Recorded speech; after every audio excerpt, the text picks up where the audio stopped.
Hello, my name is Jen. I'll be a nursing student today. Before we get started, could I have your full name and date of birth? Okay. And any allergies to medications or anything? Okay, perfect. Okay, so I'll be administering your feeding today. Before we get started, I'm going to listen to the patient's lungs and be aware of any symptoms that may put the patient at risk for aspiration. So either shortness of breath, a low pulse ox rate, and or crackles. And before all of this, I would, of course, wash my hands and perform hand hygiene and standard precautions.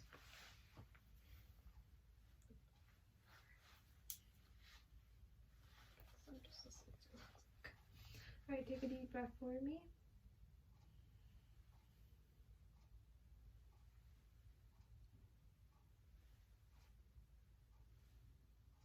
Okay. All right, sounds good.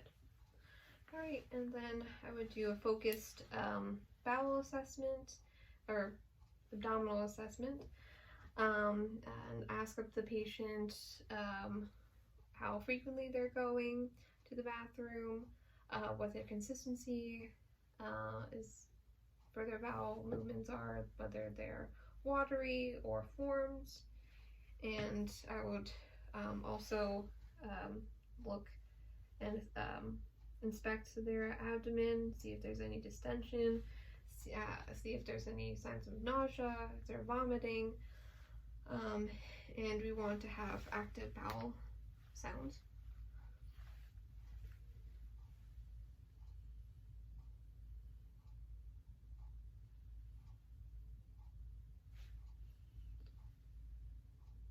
Okay, sounds good. All right, and then I would next check the placement of the tubing. So I would, check I could check the markings. The most accurate would be to see a chest X-ray in the patient's EHR.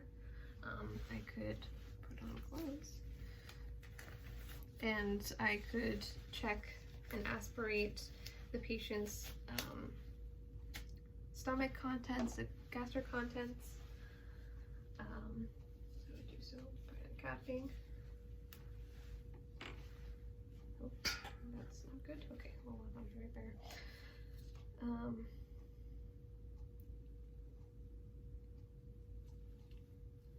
Okay.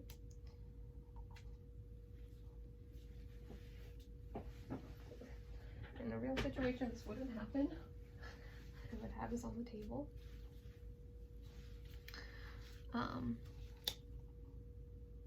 that, and I would, I could measure the pH level of the gastric contents. You would want it to be between 1 and 5.5. Check the color. Normally it could be green or white and curdled, so that would be signs that would be left over from the previous feeding.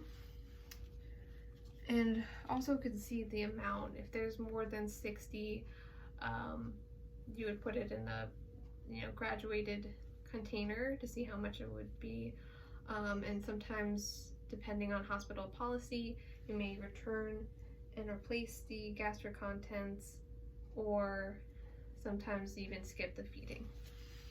So for this purpose, we'll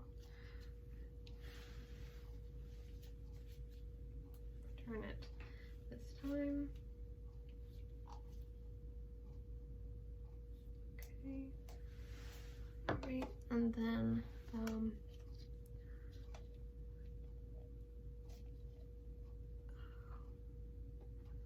I would flush it with 20 to 30 mLs of water before we get started.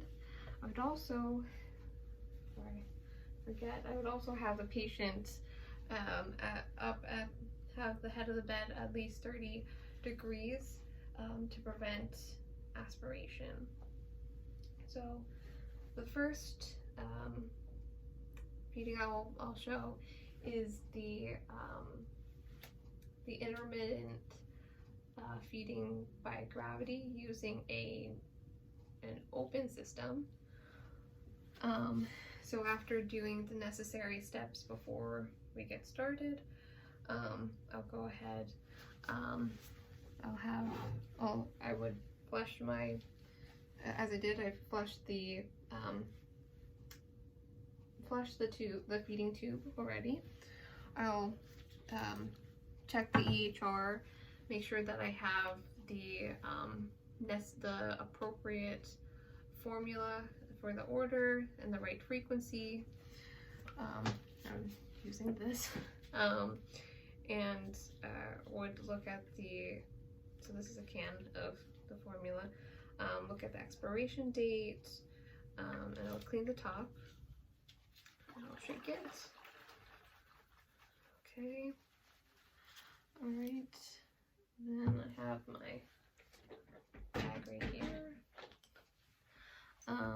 And we'll get started. Okay. This is right. Okay. So, I would pour it into the bag. Okay, then I would take garbage can here, and I would unclamp my bag, my tubing, to prime the tubing. Okay. Then I would close it for now. Then I would clamp the patient's feeding tube, uncap it, and attach. Oh, okay, sorry, this isn't attached without this for some reason. So I would attach the primed tube to the patient's feeding tube. I would trace the pathway from the bag to the patient, making sure it's attached. I would unclamp the feeding tube, and I would unclamp the primed tube from the bag and adjust it appropriately to the rate that I need. Okay, and once this is done, I'll clamp this and the feeding tube and this as well. I'll detach this, the feeding tube from the bag. I would then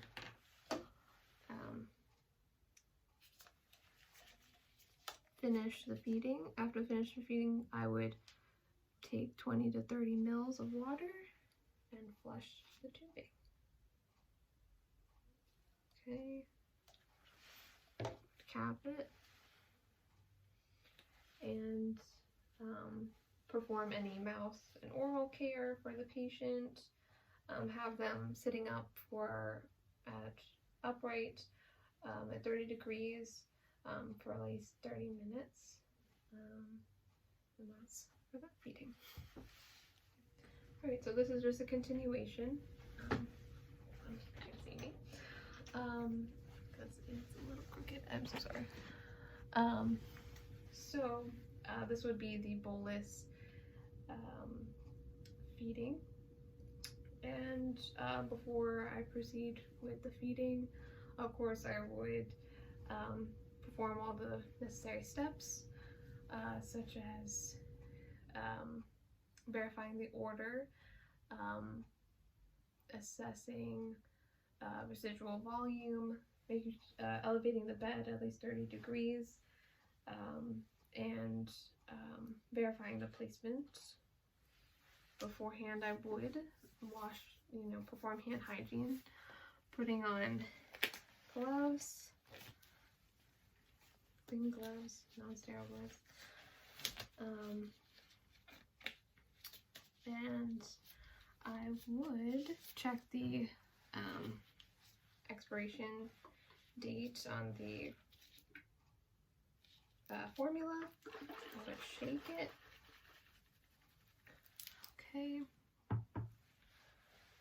would pinch off the feeding tube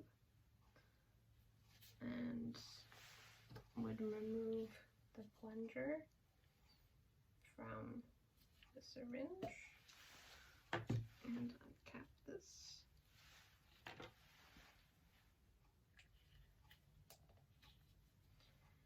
And I could flush, I would then flush before starting, or I could flush the tube with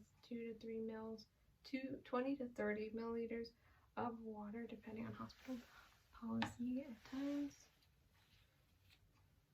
Make sure it's above the stomach. Pinch it off. I could then administer the necessary amount I need. I can do it in parts, so that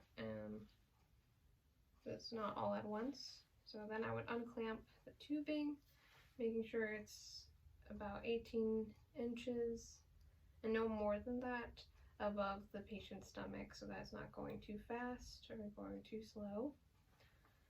Do another part. Unclamp it.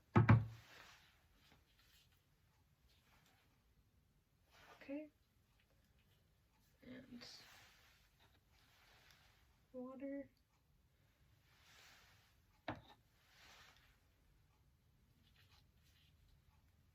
Flush.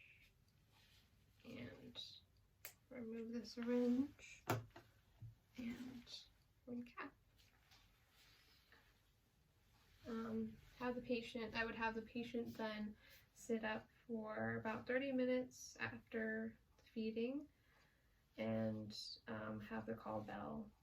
It would then reach if the patient needs anything.